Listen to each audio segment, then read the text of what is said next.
Sabemos que hay muchos hermanos que con una gratitud tremenda en sus corazones esperan este momento para poder reunirse. Quiero decirles que en México hay 2 lugares donde oficialmente ya estamos celebrando cultos, y hoy en la ciudad de Torreón, en México, en un local que hemos alquilado recientemente y que lo han acondicionado lo mejor posible, y le hemos comprado a los hermanos una pantalla grande. Es la primera vez que se están reuniendo hoy en ese local para ver el culto en directo. Para ellos es como las 12:30 del mediodía, la hora en la que comenzamos el culto, por el tema del cambio horario. Y también en Chalco, donde estuvimos, si ustedes saben, también están en este momento viendo este culto en directo. Y bueno, que el Señor les bendiga a ellos y a todos los hermanos que han decidido en esta tarde escuchar la palabra del Señor a través de este medio. Quiero recordarles una vez más lo que dije al principio, cuando no estábamos todavía saliendo al aire, que este sábado vamos a tener aquí en la iglesia 2 reuniones.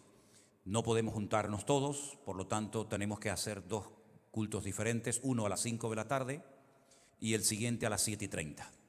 Tienen que anotarse, hermanos, por favor, tienen que anotarse o a través de la página web o con nuestra hermana Ariana, que era la que estaba cantando en esta tarde aquí, y nosotros haremos las listas, las publicaremos e intentaremos que todos puedan asistir, no solamente los que están hoy aquí, sino otros hermanos que no han podido venir hoy a la iglesia. Estamos en este momento en un 80% de la capacidad de la membresía, y probablemente ya es casi seguro que mañana pues baje todavía más el aforo, porque pasamos a otra fase, y los hermanos del Puerto de la Cruz quieren y desean estar con nosotros el día sábado. Por lo tanto, no nos queda más remedio que hacer 2 reuniones, y dudo que haciendo 2 cultos puedan asistir todos los hermanos que les hubiera gustado venir. Así es que reserve su plaza para el sábado a las 5 de la tarde o a las 7:30, ¿vale?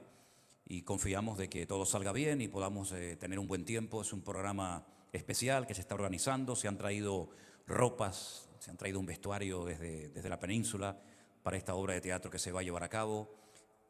Y sé que a ustedes les gusta traer a veces algún compañero de trabajo, algún familiar, algún vecino, algún amigo. Bueno, si va a venir acompañado, tiene también que decirlo, porque no nos queda más remedio que respetar el tema de los aforos. Así que si puede hoy mismo anotarse, mejor que mejor, porque cuanto más pasen los días, más complicado le va a resultar el poder asistir al culto. Así que esto va a ser el sábado, y luego al día siguiente, el domingo, vamos a tener el culto exactamente igual para los que quieran volver o para los que no pudieron estar el día anterior, ¿de acuerdo? En uno de los cultos, no sé si el primero o el segundo, se va a grabar todo para que los hermanos que están en su casa puedan ver lo que aquí se va a hacer, y les animo a que todos puedan hacer un esfuerzo y venir el sábado a este culto especial que vamos a estar llevando a cabo. Vamos a orar un momentito al Señor y pedir que Él bendiga la palabra que vamos a compartir, que sea de bendición. Creo que es un buen momento, un buen día para hablar de las personas de las cuales quiero hablar en esta tarde. Podríamos hablar de ellos en cualquier momento del año, por supuesto, pero creo que esta tarde viene bien que mencionemos a estas personas y podamos extraer de esta historia bíblica tan bonita y tan interesante lo que el Señor tenga preparado para cada uno de nosotros. Oramos al Señor. Señor, te damos muchísimas gracias por este privilegio que nos das una vez más de escuchar tu palabra, Señor.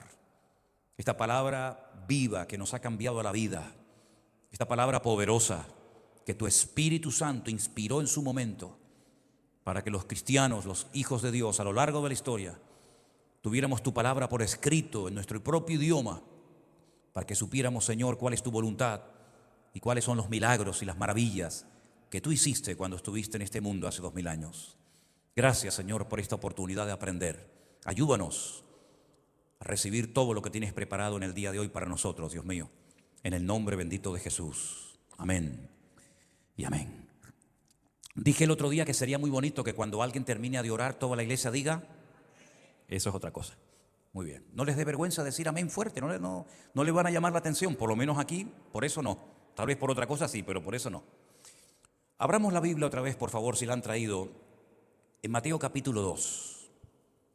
De los 4 evangelios que tenemos en nuestras Biblias, solamente Mateo nos cuenta esta historia. Ni Marcos, ni Lucas, ni Juan mencionan la visita de estos personajes, desde mi punto de vista, muy interesantes.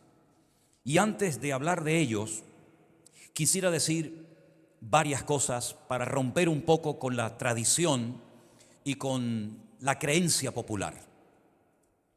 La Biblia habla de magos que vinieron de Oriente. En ningún momento la Biblia los llama reyes, ¿vale? Lo digo porque todos los años se organiza en muchas ciudades, por lo menos de España, una cabalgata, un encuentro en un estadio o donde sea, donde vienen sus majestades los reyes de Oriente. Y esto ya se ha extendido y se ha hecho algo muy popular y miles de niños van a pedir sus regalos, etcétera, etcétera. Pero esto es la creencia popular, esto no es Biblia, esto no tiene nada que ver con la palabra de Dios. Esto es el comercio, el negocio que se ha montado en torno al nacimiento de Jesús, que dicho sea de paso, ya lo vengo notando desde hace años, pero este año ha sido descarado, Este año nadie ha mencionado en ningún momento la palabra, por ejemplo, María, José, pastores, Jesús. Ha desaparecido de la televisión, de los medios de comunicación, el motivo principal por el que los hombres en estos días pues engalanan y adornan las ciudades y se vuelve loca la gente comprando regalos y llenando los centros comerciales y haciendo unas colas y un tráfico interminable. Y la pregunta es, pero ¿qué es lo que se está celebrando o qué es lo que se intenta recordar en estos días? Sí, ya lo he dicho 20,000 veces, llevo 20 años diciéndolo, que Jesús no nació en el mes de diciembre. Algunos dirán, pero ¿lo vas a decir este año? Lo estoy diciendo. Y esto queda grabado. Si me escuchas la predicación del año pasado y la anterior, llevo años diciendo que no nació el Señor Jesucristo en el mes de diciembre. Que ese día famoso, el 24 o el 25 de diciembre, no tiene nada que ver con el nacimiento de Jesús, que se puso por Constantino, el emperador romano. Ya todo eso ya lo sabemos. Es que hay que repetir todos los años lo mismo. Ya lo sabemos, ¿no? Y lo del arbolito y las tradiciones, ya todo eso ya lo he dicho, ya saben lo que yo creo y lo que yo opino. Y también he dicho, y vuelvo a repetirlo, que aunque sé que Jesús no nació en el mes de diciembre, yo aprovecho este momento del año para decirle a la gente y para decirle a todo el que pueda el motivo por el cual el Señor Jesucristo vino a este mundo. Y me da igual si nació en octubre, en la fiesta de Sukkot, o en agosto, o en abril, me da igual cuándo nació. Mira, lo importante es que nació y vino a este mundo. Y la palabra se cumplió. No están tan tiquismiquis, no, que no es ahora, que fue antes, que no era invierno, que era verano, que la primavera, que... Bueno, mientras algunos pierden el tiempo en estas discusiones, yo a lo que voy es al grano y les digo a la gente, Jesús nació en Belén de Judea, conforme a las Escrituras. Y después vamos a ver otra versión que me gustó muchísimo, que es la Reina Valera 2020, que no sabía que existía, pero cuando estuvo aquí el pastor Walter me regaló un ejemplar de la Reina Valera 2020 y hoy leyendo la profecía de Miqueas me gustó mucho cómo lo tradujo en esa versión y dentro de un rato se la voy a leer. Pero lo que quería decir en primer lugar es que en ningún momento la Biblia llama a estos personajes reyes, sino los llama magos. Viene de la palabra magoi, de la cual ahora hablaremos también. Tampoco nos dice la Biblia cómo se llamaban. Yo sé que todos ustedes, o muchos de ustedes, se saben el nombre de los Reyes Magos. Bueno, de los Reyes Magos se lo sabrán, pero de los magos de Oriente no se los puede saber nadie porque la Biblia no lo dice. Fíjate qué importancia le da el Señor a estos personajes que ni siquiera nos da el nombre de ellos. Tampoco nos dice la Biblia cuántos eran. Si eran 12, como se creyó durante siglos que fueron 12, o se cambió después de un tiempo por una serie de padres de la iglesia a 3, representando los 3 continentes conocidos de la época, ¿verdad? Europa, Asia y África. Así que no tenemos muchos datos, por lo tanto ustedes dirán, bueno, ¿y de dónde salió todo eso? De que eran 3, de que eran reyes, etcétera, etcétera. Bueno, de todo lo que se va repitiendo a lo largo de la historia, que va calando en la sociedad, en las naciones, en los pueblos, y al final resulta que la gente cree más en las tradiciones de los pueblos que en lo que dice la Biblia, lo que dice la palabra de Dios. Ahora vamos a empezar por el principio. En el capítulo 2 de Mateo, verso 1, dice que Jesús nació en Belén de Judea. quiero llevarles a esa palabra tan hermosa que encontramos en el libro de Miqueas, ¿sí? En el libro del profeta Miqueas, en el Antiguo Testamento, en el capítulo 5, Miqueas capítulo 5, versículo 2, el texto completo en la Reina Valera dice así: pero tú, Belén Efrata. Algunos dirán, ¿eso de Efrata qué es? Es que antes a Belén se le llamaba Efrata. Los efrateos eran originales de este pueblecito. Entonces se menciona el nombre que tenía en ese momento y el que tuvo anteriormente. Belén Efrata, pequeña para estar entre las familias de Judá. De ti me saldrá el que será Señor en Israel. La máxima autoridad de Israel saldrá de ahí, de ese pueblo.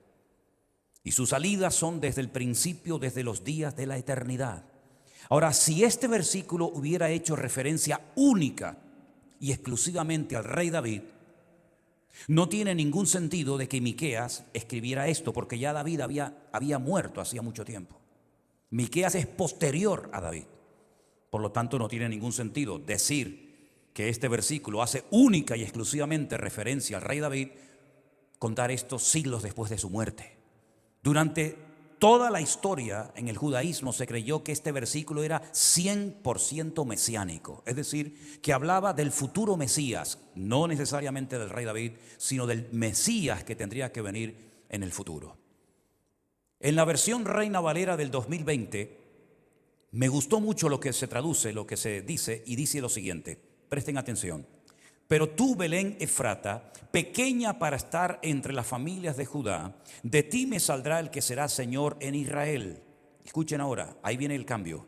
Sus orígenes se remontan al inicio de los tiempos, en los días de la eternidad. Nosotros creemos, porque es Biblia, que Jesús no fue un ser creado, que Jesús es eterno. Y el único eterno es Dios. Si Jesús no fue o no es un ser eterno, entonces fue un ser que tuvo un principio. Y todo lo que tiene principio nos habla de que tuvo que ser creado por algo o por alguien. Pero Jesús es eterno. Él conoció y habló con Abraham. Él vio todo lo que sucedió en el jardín del Edén. Él conoció perfectamente a Moisés en el monte Sinaí y conoció a Jacob y estuvo durante el período de esclavitud de Israel en Egipto. Y estuvo con ellos cuando cruzaron el desierto y estuvo con ellos durante 40 años acompañándolos. Porque la Biblia dice que había una roca gigantesca que los seguía por el desierto. Y esa roca de la cual bebían era Cristo. Eso es lo que dice la Biblia.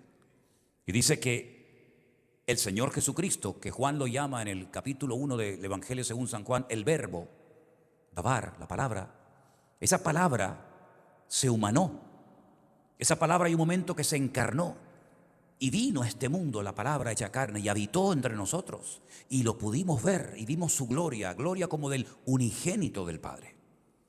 Por lo tanto, lo que está diciendo Miqueas es que de la eternidad, de la mismísima eternidad, vendría el que sería Señor en Israel, pero que tendría un nacimiento físico limitado en espacio y tiempo. Y esto es algo que se nos va de la mente, porque es algo muy complicado de entender, cómo ese verbo eterno decide limitarse y meterse en el vientre de una mujer llamada Miriam o María y nacer en un pequeño pueblo que era tan insignificante que ni siquiera se contaba a la hora de hacer el cómputo o el censo de los habitantes de la región de Judea, porque era algo tan pequeñito, algo tan insignificante que ni se contaba con Belén.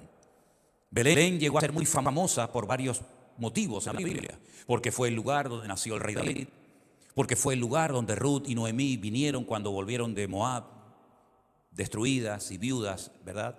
Pero sobre todas las cosas, Belén es muy conocido, no solamente por la altura que tiene más altura incluso que Jerusalén, le ganan 150 metros más de altura, y no solamente es un lugar que se visita porque allí está enterrada una de las matriarcas de Israel, como fue Raquel, que murió en el parto, y no la enterraron en la cueva de Macpela en Hebrón, sino que ese lugar es el lugar del nacimiento del Señor Jesucristo. Y en ese lugar Herodes tenía un palacio.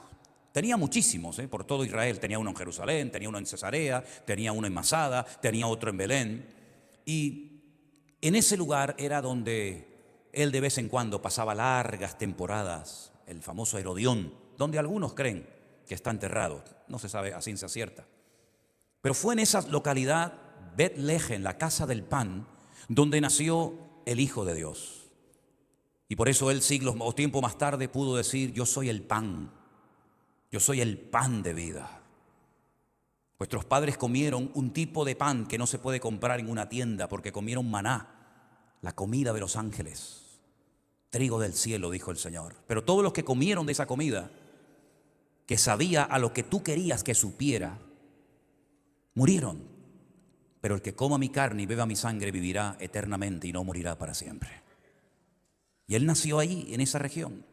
Y nació en la época en la que había un rey terrible llamado Herodes el Grande. No se confundan, porque en la Biblia hay 4 personas que se llaman Herodes. Y si no sabes diferenciar uno de otro, te vas a hacer a la idea de que este Herodes era eterno, no se moría nunca, ¿verdad? Pero les voy a dar un dato que me imagino que muchos de ustedes saben, pero a lo mejor otros no. Este Herodes el Grande, el que nació, el que reinaba cuando nació el Señor Jesucristo, murió en el año 4 antes de Cristo. Entonces ya no nos cuadra el calendario. Porque si Herodes fue rey desde el 40 y pico hasta el 4 antes de Cristo, Cristo no pudo nacer en el año 1 o en el año 0 antes de sí mismo, sino que el Señor Jesucristo nació 4 años antes de lo que nos han enseñado los historiadores y los religiosos. Y este fue el Herodes que mandó a matar a los niños menores de 2 años. Herodes el Grande, un asesino, un criminal. Mire, tengo aquí una lista de toda la gente que mató. Es tan larga. Me pegué ayer toda la tarde estudiando la dinastía de los Herodes, que le voy a dar solamente unos pequeños datos. Mató a su esposa, llamada Mariane. Mató a su hermano, es decir, a su cuñado. Mató a la suegra. Mató al abuelo de su mujer. Mató a 2 de sus hijos. Y la lista sigue, ¿eh? Como se le cruzaran los cables a este caballero, dijo un César de Roma, de este personaje, de Herodes el Grande, que vivía más seguro un cerdo en el palacio de Herodes que un hijo de Herodes en su palacio. Al estar al lado de este personaje era jugarse la vida constante y permanentemente. Fue el segundo hijo de Antipas, el idumeo, también llamado Antípater. No era judío, como algunos dicen, no era judío, sino que lo que pasa es que los asmoneos obligaron a los de Idumea a circuncidarse y los consideraban judíos, pero realmente no era judío. Fue un hombre que no respetaba la vida humana en absoluto. Cuando se entera de que ha nacido un niño que va a ser el futuro rey de los judíos, no le tiembla la mano para firmar un decreto y decir que a los menores de 2 años los maten a todos. Se ha exagerado mucho acerca de la cantidad de niños que murieron, pero da igual, fueran 1,380 o 1, da exactamente igual. Aquí pueden ver cómo era el corazón de este hombre, un criminal, un hombre que mató a sus hijos, que mató a su mujer, un hombre que no respetaba la vida humana para nada. Y es mentira cuando él se entrevista con los magos y les dice: dígame dónde está, que yo también quiero ir y lo quiero ir a adorar. Rotundamente falso, está mintiendo. Y vemos que la primera reacción que se produce en el mundo cuando nace el Señor es de rechazo, de hostilidad. Y esa actitud se ha mantenido hasta el día de hoy. Porque muchas personas no quieren saber absolutamente nada de Jesús. Nada.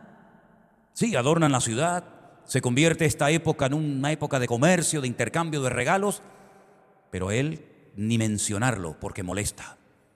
La misma actitud, el mismo espíritu de Herodes. Hay luego otro Herodes que fue el hijo de el famoso Herodes Antipas, que fue el que mandó a matar a Juan el Bautista, ¿se acuerdan? Que le roba la mujer a su hermano. Y al final mandan a decapitar a a Juan el Bautista. Luego hay un tercer Herodes que se llama Agripa, que fue el que decapitó a Jacobo en el libro de los Hechos, capítulo 12, y murió comido por los gusanos en Cesarea, en el año 44. Y luego hay un último Herodes, Agripa II, mencionado también en el libro de los Hechos, que es el que juzgó o el que conoció personalmente al apóstol Pablo. 4 Herodes diferentes en la Biblia, no los confundan uno con otro. Ahora, referente a estos hombres, dice que vinieron guiados milagrosamente por una estrella. Mira, se ha dicho tanto sobre esto de la estrella, sobre cómo se alinearon los planetas, que si era el cometa Halley, que yo no voy a perder tiempo en esto. Porque a mí me da exactamente igual si era el Halley, el Halley o el Healy. Me da exactamente igual. Lo importante es que estos hombres fueron guiados milagrosamente hasta el lugar exacto donde había nacido el Rey de Reyes y el Señor de los Señores. Y cuando ellos llegan a ese lugar, ellos saben que ese niño es un niño que ha venido a este mundo con un propósito especial y divino. Y ellos dicen que el motivo por el que han emprendido este larguísimo viaje de semanas o tal vez de meses a lomos de camello es porque vienen para adorarle. Ese es el motivo. No vienen a escuchar un sermón. No vienen para ser sanados de una enfermedad como otras personas de la Biblia. Viajaron kilómetros y días para ir a donde estaba Él para que fueran sanados, sino que ellos vienen para adorar a un niño que no habla, que no hace milagros, que no predica, que no hace nada. Pero ellos vienen a postrarse delante de Él, y cosa que hicieron porque ellos sabían que ese niño era un niño diferente y un niño especial. Dice que vinieron de Oriente. También se ha especulado mucho. Algunos dicen que venían de Babilonia, que estos eran los herederos de aquella enseñanza profética que había dado durante años Daniel en Babilonia, y que ellos sabían dónde y cuándo iban a ser el Mesías, porque Daniel nos revela en su libro que él sabía la fecha exacta del nacimiento del Mesías, y por eso ellos fueron. Incluso algunos dicen que las fortunas que trajeron de oro, incienso y mirra era lo que Daniel había preparado para que cuando naciera el Mesías le pudieran dar toda esa fortuna, puesto que Daniel no tuvo descendencia, no se casó, probablemente era un eunuco en el palacio de Nabucodonosor, y todo eso es lo que él le hubiera dado al Mesías si lo hubiera conocido en su momento. Otros dicen que venían de Persia, la actual Irán. Otros dicen que venía de Arabia Saudita, del sur de Arabia Saudita. Incluso he leído que algunos opinan que podían venir de la misma China. Pero hay varios versículos que yo he encontrado muy interesantes, que yo quiero compartirlos con ustedes en esta tarde, referente, yo creo que habla de estos personajes. Por ejemplo, en el Salmo 72, versículos 10 y 11, encontré unos versículos muy interesantes. Juzguen ustedes y opinen si creen que puede hacer referencia a estos magos de Oriente que vinieron con sus tesoros. Dice aquí: los reyes de Tarsis. Claro, aquí nos choca frontalmente el nombre Tarsis, porque Tarsis es una región del sur de España. Ya sería el colmo que fueran andaluces los magos de Oriente, ¿no? De Andalucía, ¿te imaginas? Bueno, aquí dice que los reyes de Tarsis y de las costas traerán presentes, y los reyes de Sabá y de Seba ofrecerán dones. Ahora yo les voy a dejar como tarea, busquen ustedes qué países actualmente son Sabá y Seba o Sheba, y se van a llevar grandes sorpresas. Todos los reyes se postrarán delante de él, todas las naciones le servirán. Hace este versículo del Salmo 72 referencia a estos hombres. Ahí lo dejo. Andarán a las naciones a tu luz, y los reyes al resplandor de tu nacimiento. Isaías 63. Multitud de camellos te cubrirá, dromedarios de Madián y de Efa. Vendrán todos los de Sabá y traerán oro e incienso y publicarán las alabanzas de Dios. Este parece más claro, ¿no?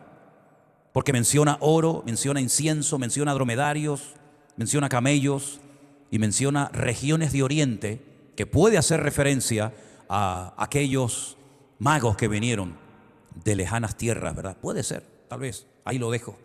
Pero son algunos versículos que nos pueden dar luz acerca de la procedencia de estos magos. Ahora, referente a estos magos, pues resulta que eran personas expertas en el estudio de las constelaciones.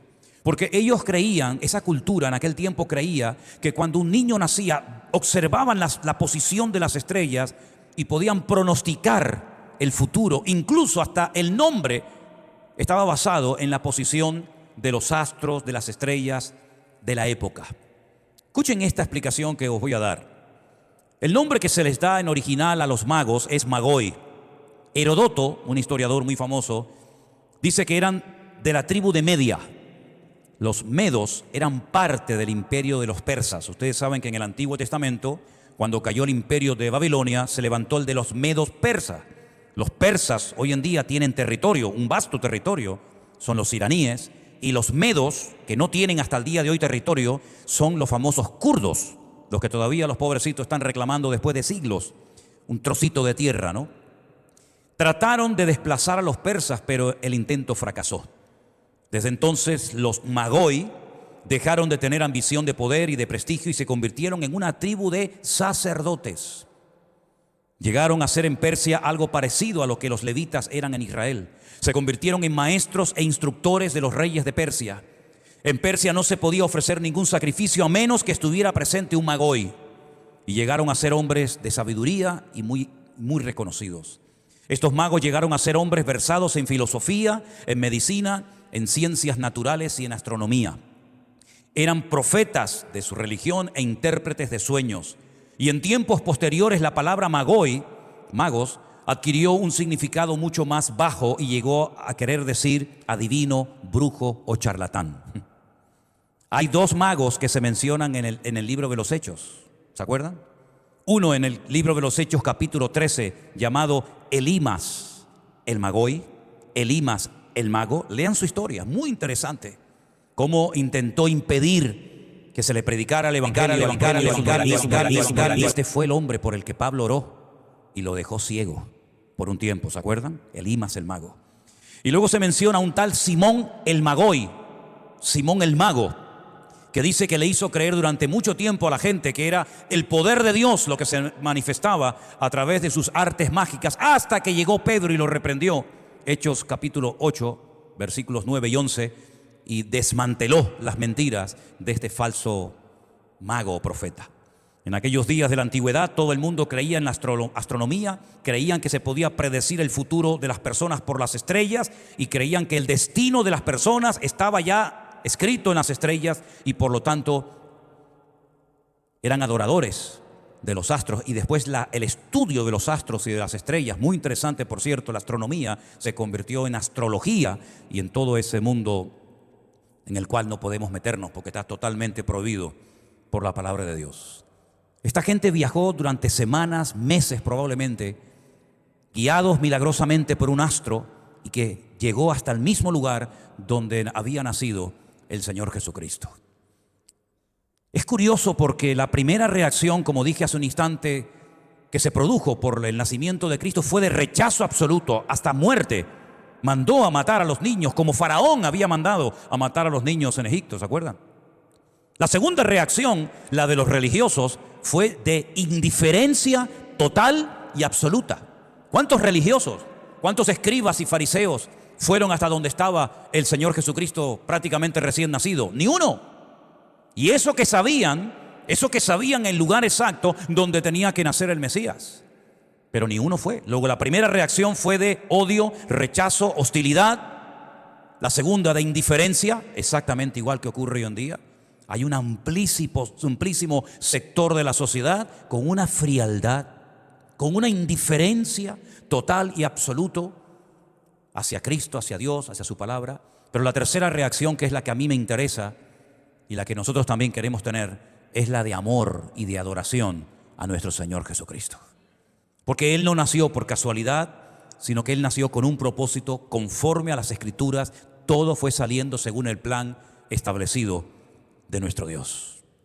Y cuando ellos se postran delante de Él y le dan oro, incienso y mirra, sin darse cuenta, están, pronosticando o profetizando parte de la esencia y de la obra que Cristo haría en el futuro.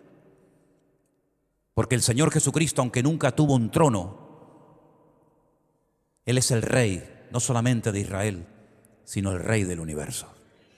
Y fue un pagano el que ordenó poner encima de su cabeza aquella inscripción que decía: este es el Rey de los judíos, ¿verdad? Y con ese oro que le regalaron, están reconociendo que estaban adorando y reconociendo a un Rey universal, cuyo reino no tendrá fin. En segundo lugar, con el incienso están reconociendo que Él era un sacerdote. La palabra sacerdote en latín es muy interesante, pontifex, y significa el que hace puentes. el que establece puentes, el que establece la comunicación entre un punto y otro. Y es exactamente lo que Él vino a hacer. De hecho, Él se definió como el puente, como el camino que une al hombre con el Creador. Él dijo: yo soy el camino, yo soy la verdad y yo soy la vida. Y nadie va a ir al Padre sino solamente a través de mi vida, a través de mi obra, a través de mí. Por lo tanto, Él también era un sacerdote. Él vino a interceder delante de Dios por nosotros. Él vino a representar, Él vino a hablarnos del Padre. Hasta el punto que Él dijo: el que me ha visto a mí, ha visto al Padre. Y el que no tiene al Hijo, no tiene al Padre. Y el que tiene al Padre es porque también tiene al Hijo. O aquel Hijo al que se lo quiere revelar.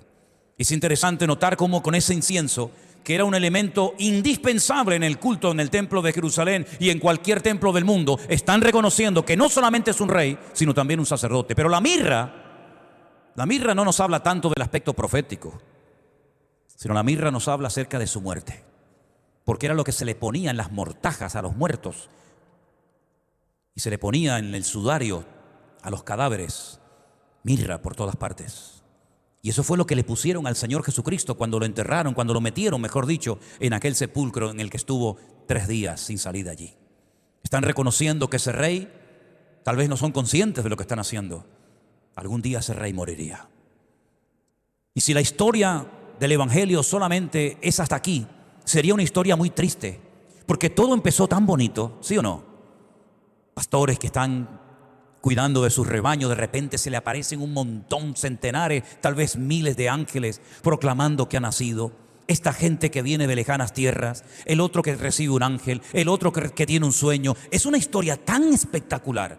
Es que no hay una historia más interesante en el Antiguo Testamento con tantos detalles tan hermosos como el nacimiento del Señor Jesucristo. Es una historia realmente increíble que si Dios no estuviera respaldando todo esto, suena a ciencia ficción. Es una locura que una niña, prácticamente una jovencita, por primera y única vez en la historia, sin contacto con ningún hombre, quede embarazada, nada más y nada menos que del Hijo de Dios. Esto es un milagro sin precedentes. Es realmente increíble ver cómo esta gente que no vivía en Belén, sino al norte de Belén, en una región que formaba parte de la Galilea, llamada Nazaret, a punto de dar a luz, emprendan un largo viaje. Y la pregunta es: ¿para qué? Pero si estás a punto de parir, mujer, ¿para qué te vas a meter este viaje que sabe Dios los peligros que te vas a encontrar por el camino? Es que justamente Augusto César ordenó a todo el mundo que volviera a ser empadronado en su lugar de origen. Y ellos eran de Belén, aunque no vivían hace años en Belén. Y por eso el Señor, utilizando a Augusto César sin darse cuenta, ellos emprenden ese largo viaje hacia el sur. Y mira tú por dónde, cuando llega a Belén, le entran los dolores de parto y allí nace el Mesías. ¿Casualidad? Es que allí era donde tenía que nacer el Señor. No hay casualidades. No hemos nacido ninguno de nosotros por casualidad. No sé si conoces la historia de cómo se conocieron tus padres. ¿Cuándo fue la primera vez que se vieron? ¿Cómo se enamoraron? ¿Cómo decidieron casarse? Pero todos esos detalles, todos estaban ordenados por la mano de Dios. Ninguno de nosotros hemos nacido por casualidad. Da igual dónde se conocieron o cómo se conocieron. La realidad es que Dios permitió millones de detalles para que hoy llegáramos hasta aquí y oyéramos que también el nacimiento del Señor Jesucristo está plagado de millones de detalles. Pero detalles que hablan del poder y de la autoridad de Dios, porque el diablo hizo todo lo posible a lo largo de la historia para impedir que el Mesías naciera, dejando estériles a mujeres que eran clave en la genealogía del Señor, como Sara, como Rebeca, como Raquel, ¿verdad? Haciendo todo lo imposible, lo que el hombre no podía hacer con todo su poder y autoridad, para impedir que el pueblo se mezclara y se autodestruyeran y llegara el linaje de la tribu de Judá intacto para que naciera el Mesías. Y un hombre llamado José y una niña llamada María se enamoraran, justamente los dos de la tribu de Judá, que uno podía ser de Zabulón y la otra podía ser de otra tribu, y además allí estaba en aquel lugar exacto el día del parto. Y es que, hermanos, o esto es verdad o esto es el timo y el engaño más grande de la historia de la humanidad, porque es imposible que el hombre pudiera hacer que todo esto se cumpliera al pie de la letra conforme al plan de Dios. Pero es que tenemos un Dios detallista, amén, hermanos.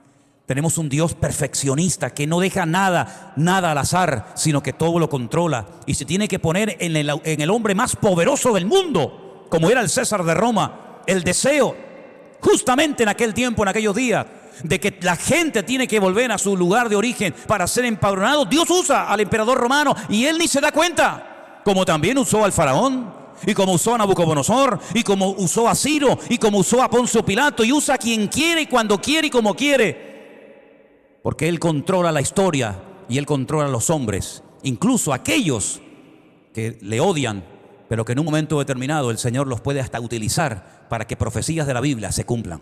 ¿Qué les parece? Y todo salió conforme al plan de Dios. Y aquellos hombres le adoraron, y lo que es triste es que a lo largo de la historia estos hombres terminaron siendo adorados por los cristianos, por ejemplo, de la Edad Media. Nosotros no adoramos a los magos de Oriente, ni adoramos a los padres de Jesús, ni adoramos a los pastores, ni adoramos a los ángeles que proclamaron: he aquí os doy nuevas de gran gozo, que os ha nacido hoy en la ciudad de David un rey, ¿verdad? No adoramos a los hombres, no adoramos a los ángeles, adoramos al Señor Jesucristo. Y en estos días, haya nacido o no, en esta época me da exactamente igual. Desde el 1 de enero de este año hasta el 31 de este año estaremos adorando, honrando, sirviendo y proclamando que Él es el Señor de señores y el Rey de reyes, y que no hay otro como Él, que Él salva, Él liberta, Él rompe cadenas y Él vive para siempre. ¡Aleluya! Ese es nuestro Dios. Ese es nuestro Dios. ¡Aleluya! Pero ¿saben lo que yo veo aquí también? No solamente actitudes de rechazo, de indiferencia, también de amor por parte de los magos, sino que veo algo que me impactó muchísimo en la tarde de ayer mientras lo leía. Que las primeras personas que adoraron a Jesús no eran de su raza, no eran de los suyos, sino eran extranjeros, de otras tierras. Y para mí aquí hay un anticipo de lo que ocurriría a lo largo de la historia. Que el Evangelio no está limitado única y exclusivamente a un pueblo, a una raza o a un grupito de personas.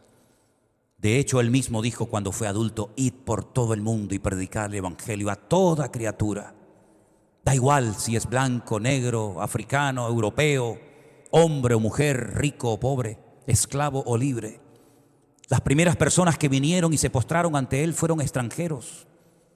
Después también gente de su pueblo lo reconoció y lo recibieron como el Mesías de su vida, pero los primeros fueron extranjeros. Y yo me acuerdo hace 20 años, cuando comenzamos esta obra aquí en Tenerife, cuando todo esto estaba lleno de paredes y de divisiones, porque éramos un grupito tan pequeño, tan insignificante, y había tanto eco aquí adentro, que entrábamos por la puerta pequeña de la iglesia, y ahí al pie de esa cruz más o menos nos reuníamos aquí un grupito pequeño de personas. Y un día, en medio de una predicación, siento en mi corazón, en los primeros días que estábamos aquí, decirle a la iglesia: hermanos, ustedes me conocen hace ya muchos años. Cuando yo abrí esta iglesia ya llevaba 20 años de pastor, no estaba empezando en el ministerio. Y ustedes saben perfectamente que jamás en mi vida se me ocurriría decir lo que voy a decir si no estuviera plenamente convencido que Dios me está poniendo esto en el corazón, y que se lo diga a la iglesia ahora que somos pocos y que están haciendo una obra nueva en esta ciudad. Y lo que les dije en aquel momento a los hermanos fue lo siguiente: esta iglesia, este ministerio llamado Vida Nueva, será un hospital para mucha gente que vendrá herida, que saldrán apaleados, humillados, hartos, cansados de muchos lugares donde tal vez lamentablemente no recibieron la atención, la enseñanza, la doctrina que tenían que haber recibido. Y será un lugar donde muchos heridos del alma vendrán a ser restaurados por el poder de Dios. Pero les dije algo más, y yo no fui consciente en aquel momento de lo que dije. No fui consciente. ¿Saben cuándo me di cuenta de lo que dije allí hace 20 años? ¿Saben dónde me di cuenta? El otro día, cuando estaba en México. Estábamos en un hotel en México, celebrando una cena culto con muchos hermanos que habían venido para estar con nosotros. Y cuando estoy delante de ese púlpito, delante de ese grupo de hermanos, a punto de compartirles la palabra, les estoy explicando, y me viene a la mente que también dije ese día: y este ministerio se llenará de extranjeros. Y en aquel momento, extranjeros eran 2 o 3. Pero 20 años más tarde, el Señor ha confirmado que muchas personas heridas del alma, que han estado años sin querer congregarse ni volver a escuchar a ningún pastor, ni pisar ninguna iglesia, han sido restaurados por el poder de Dios durante estos últimos 20 años. Y este ministerio se ha llenado de miles y miles de extranjeros por todas partes del mundo. Y yo dije, Señor, a veces decimos cosas, oramos cosas, pedimos cosas, confesamos por fe cosas que no somos conscientes en el momento que lo estamos diciendo de la repercusión en el mundo espiritual que tendrá eso. Pero el Señor no retarda su promesa, sino que Él siempre cumplirá con su palabra. ¿Cuántos dicen amén?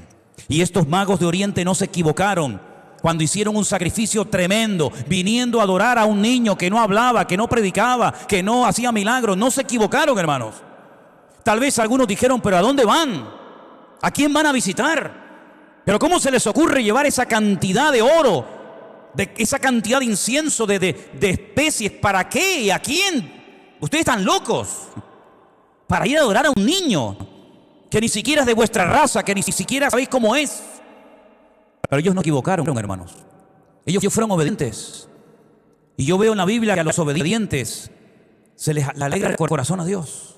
Y Dios busca gente obediente, gente que no esté todo el rato cuestionando, gente que no esté todo el rato dudando, quejándose, sino gente que obedezca al Señor, aunque no entiendan, aunque no sepan la repercusión de ese llamado, de ese mandamiento. Pero yo obedezco a mi Señor porque sé que si mi Dios me manda algo, por algo será, aunque no lo entienda. Y esos hombres, cuando llegaron allí, no solamente reconocieron a ese niño como el rey de los judíos, que lo era y lo es, sino que además se produjo algo impresionante. Y también justamente ayer, pensando y reflexionando en todo esto, me venía a la cabeza lo que les voy a comentar a continuación. José, en sueños, recibe la orden de Dios de que tiene que coger al niño y a la madre y salir corriendo. Hay momentos en los que Dios dice, párate y no te muevas, quédate ahí. Y hay momentos en los que Dios dice, sal corriendo. Lo peor que nos puede ocurrir es cuando tenemos que salir corriendo que nos quedemos. O lo peor que nos puede ocurrir es lo contrario. Pero José entendió que era el momento de huir. Era el hijo de Dios. Cientos de profecías estaban cumpliendo de una forma tremenda delante de sus narices, pero era el momento de huir. Y cogió al niño y cogió a su madre y se fue a Egipto. Yo no sé cómo están ustedes de geografía, pero usted puede ver ahora mismo en su mente el mapa de Israel y darse cuenta del enorme recorrido desde Belén. Tuvo que atravesar toda la península del Sinaí, ese desierto espantoso, y tuvo que ir a Egipto. Un extranjero, cuando todavía quedaba el amargo sabor de la boca de los egipcios, que los judíos le destruyeron el país siglos atrás. El heredero al trono murió en una de las plagas que Dios mandó a Egipto. El faraón murió, los animales murieron. Toda la idolatría, todas las deidades de Egipto quedaron totalmente destruidas. El país quedó en la ruina más absoluta. El imperio más poderoso de la tierra quedó humillado por una panda de esclavos que adoraban a un Dios invisible, pero que los liberó milagrosamente de la esclavitud después de siglos. Y dejaron el país de Egipto despedazado, mientras que ellos se iban a la tierra de Canaán, la tierra que fluye leche y miel. Pero ¿saben qué?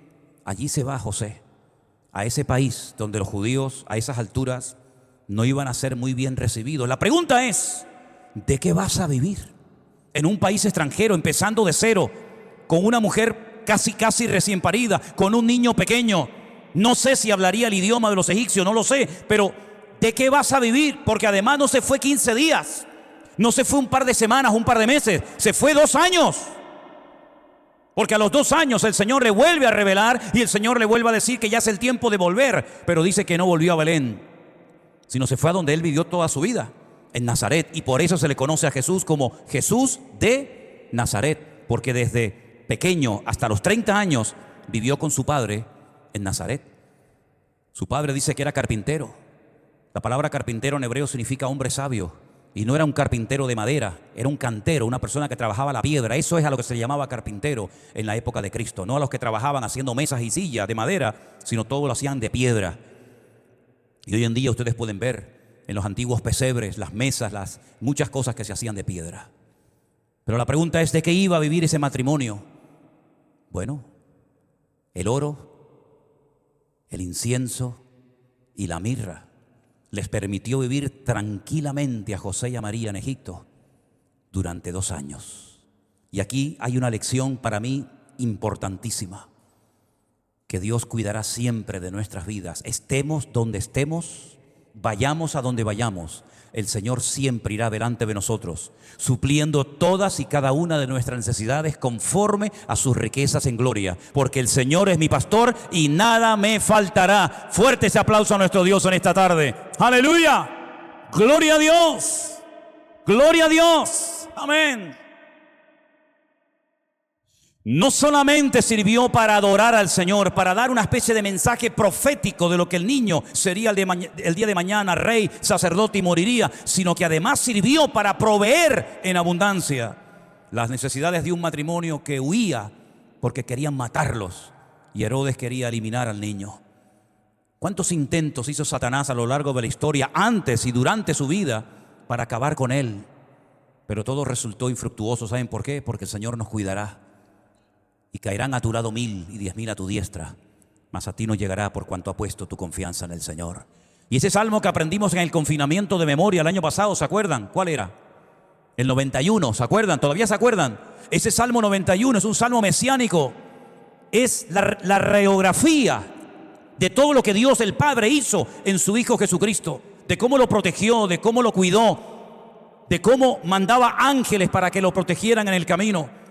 Y cuántas veces, queridos hermanos, incluso hasta en aquellos mares conocidos por los discípulos intentó destruirlo, y el Señor dice que se levantó y reprendió a las tormentas, y la palabra que utiliza es como si estuviera reprendiendo al mismísimo Satanás, porque él sabía que aquella tormenta la había producido Satanás para destruirlo, pero él dormía en la barca porque él sabía, él conocía las Sagradas Escrituras y él sabía que el profeta Isaías había sido inspirado por el Espíritu Santo y dijo que el Mesías moriría no ahogado, sino crucificado entre malhechores. Por lo tanto, él podía dormir en paz porque era un gran conocedor de las Escrituras, porque él mismo las inspiró.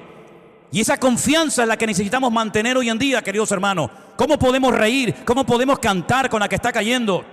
¿Cómo podemos mantenernos firmes? Porque nosotros creemos en el poder de nuestro Dios y en el poder de la palabra de nuestro Dios.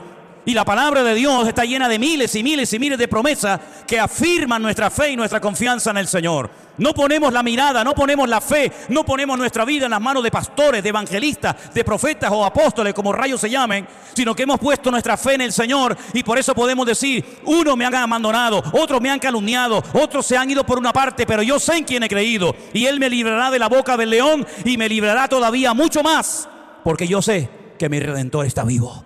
Así que, mis queridos hermanos, esta es la historia hermosa de estos magos que vinieron de lejanas tierras a adorar a un niño sin haber visto nada. Nada los convenció, nada, ningún milagro, ninguna liberación de demonios, ninguna resurrección de muertos, nada. Por fe se postran y adoran a una criatura. Ahora tú imagínate nosotros, que hemos recibido el perdón de nuestros pecados, que hemos sido liberados de demonios, que hemos sido sanados de nuestras enfermedades. ¿Cuántos motivos tenemos hoy para adorarle a Él? No somos como aquellos hombres que le adoraron por fe, sin sentir, sin ver nada. Nosotros tenemos muchas evidencias palpables de que Él era y es el verdadero Mesías, que vino a este mundo a dar su vida por nosotros.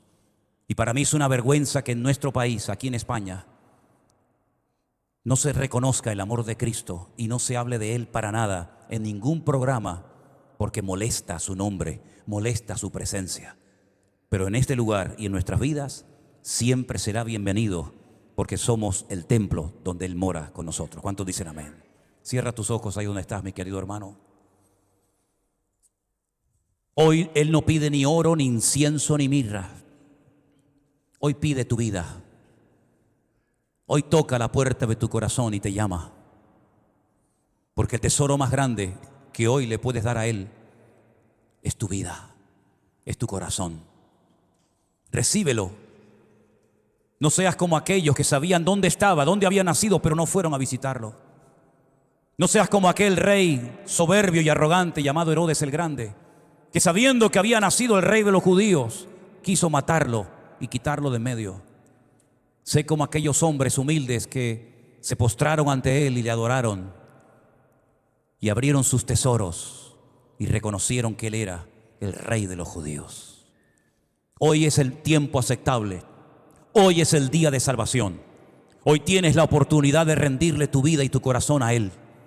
Porque Él, que nació en Belén de Judea, creció, se hizo grande, se hizo hombre y murió en una cruz. Y resucitó al tercer día y está sentado a la diestra del Padre que lo envió, orando, clamando, intercediendo ahora mismo por tu vida. Y vendrá pronto a buscarnos para llevarnos a su presencia, para que donde Él está, nosotros también estemos con Él. Señor, gracias por todo el amor derramado. Gracias por todas las profecías cumplidas. Gracias por tanta misericordia, Señor, manifestada a la humanidad. Señor, el mundo no te quiere, te cierran las puertas, te odian, te rechazan, se burlan de ti. Pero hoy aquí nosotros nos postramos delante de tu altar y te decimos: tú eres el Rey de mi vida. Tú eres el Señor de mi familia. Tú eres el amo y la cabeza de esta iglesia. Y nos sometemos a ti, Señor, porque reconocemos que tú eres el Rey, el sacerdote y el Mesías verdadero que tenías que venir. Aleluya. Gracias, oh Dios. Gracias, oh Dios todopoderoso, por haber venido a nuestra vida y transformarla. Y tu poder nos ha llenado. En el nombre de tu amado Hijo Jesús. Amén y amén.